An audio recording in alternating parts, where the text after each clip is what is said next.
नमस्कार। तो आईपीएल 2025 का जो ये ऑक्शन हुआ, ये किसी के लिए तो खुशी से भरा था, पर लेकिन किसी के लिए इतना दुख भरा था कि उसने खुद ने भी नहीं सोचा होगा कि एक समय पर उसके साथ क्या ऐसा भी हो सकता है। ये ऑक्शन किसी के लिए तो खुशी का सागर ले आया, किसी के लिए गम की बारिश ले आया।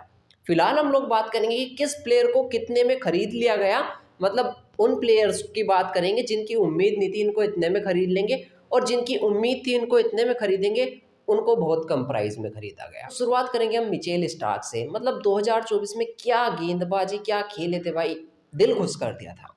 25 करोड़ में बिके थे जब पिछला आईपीएल हुआ था, लेकिन आज वो नौबत आ गई कि वो ही मिचेल स्टार्क सिर्फ 11.75 सीआर में बिके, 11.75 करोड़ में बिके। वही मिचेल स्टार्क जो एक समय पर 25 करोड़ में बिके थे और क्या गेंदबाजी कर रहे थे। हालांकि अब भी टैलेंट तो वही रहेगा, पर लेकिन प्राइस इतना कम हो गया भाई। केकेआर और आरसीबी ने नहीं खरीदा तो उन्हें जाना पड़ा डीसी के अंदर। अब डीसी में गए तो डीसी ने कहा भैया हम उतने तो दे नहीं पाएंगे, हम देंगे आपको 11.75 करोड़। तो इधर खरीद लिया गया मिचेल स्टार्क को 11.75 करोड़ में डीसी द्वारा। अब जिसके बाद आगे की बात करें तो केएल राहुल के बारे में। तो केएल राहुल 14 करोड़ में खरीदे गए, और पिछली बार तो भाई 17 में खरीदे गए थे। इस बार कम हो गया भाई, 3 करोड़ काफ़ी बैठते हैं भाई, बहुत बड़ा अमाउंट है, हम सब के लिए तो बहुत बड़ा है खैर, पर लेकिन 3 करोड़ कम में गए क्योंकि पंजाब में थे, उनके अच्छे भाव आए थे, मतलब बहुत अच्छा चूज़ किया गया था, मतलब काफ़ी अच्छा अमाउंट मिला था। पर लेकिन इस बार सिर्फ 14 करोड़ मिल पाए हैं केएल राहुल को। दूसरी तरफ बात करें ऋषभ पंत, वेंकटेश अय्यर को तो बहुत अमाउंट में खरीदा गया, पर लेकिन केएल राहुल को इतने कम में क्यों खरीदा गया भाई? क्योंकि एक्चुअली में मैं आपको बताऊं ना, तो ऋषभ पंत और वेंकटेश अय्यर को लगभग 25 से ऊपर खरीदा गया, 25 सीआर से। पर केएल राहुल को आपको अभी बताया मैंने सिर्फ 14 में खरीदा गया। 2024 में राहुल ने 14 मैच में भाई लगभग 520 रन बनाए थे, लगभग 37 का एवरेज था, 136 का स्ट्राइक रेट था उस समय केएल राहुल का। पर लेकिन आज वो दिन है, वही केएल राहुल गए हैं 14 सीआर में। आगे की हम बात करें तो समीर रिजवी के बारे में। तो समीर रिजवी का तो भाई ऐसा डाउनफॉल हुआ कि जिसकी लगता है मुझे आपको उम्मीद नहीं थी, मुझे भी उम्मीद नहीं थी।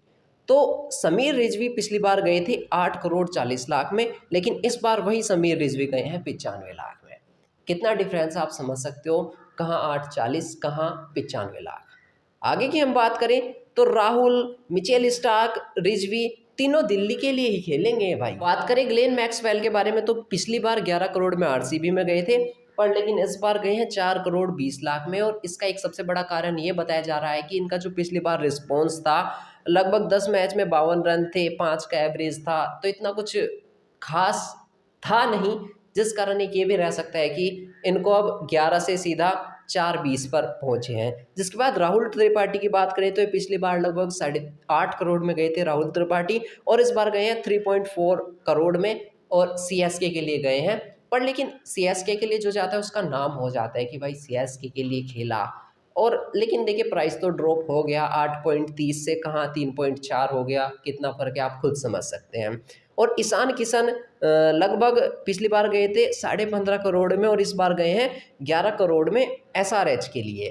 तो पिछली बार 15 में, इस बार कम में गए, पर लेकिन फिर भी सही पहुंच गए ईशान किशन इस बार। हालांकि इस बारे में आप क्या कहना चाहेंगे, जो ये एक्शन रहा इस बार का 2025 के लिए, मतलब चौंकाने वाला एक्शन था मेरे हिसाब से। तो मतलब जिसकी किसी ने उम्मीद नहीं करी थी, वैसा वैसा इस बार हो गया इस एक्शन में। हालांकि इस बारे में आप क्या कहना चाहेंगे, अपनी राय हमारे साथ कमेंट के माध्यम से शेयर करें, वीडियो को लाइक करके चैनल को भी सब्सक्राइब कर दीजिए।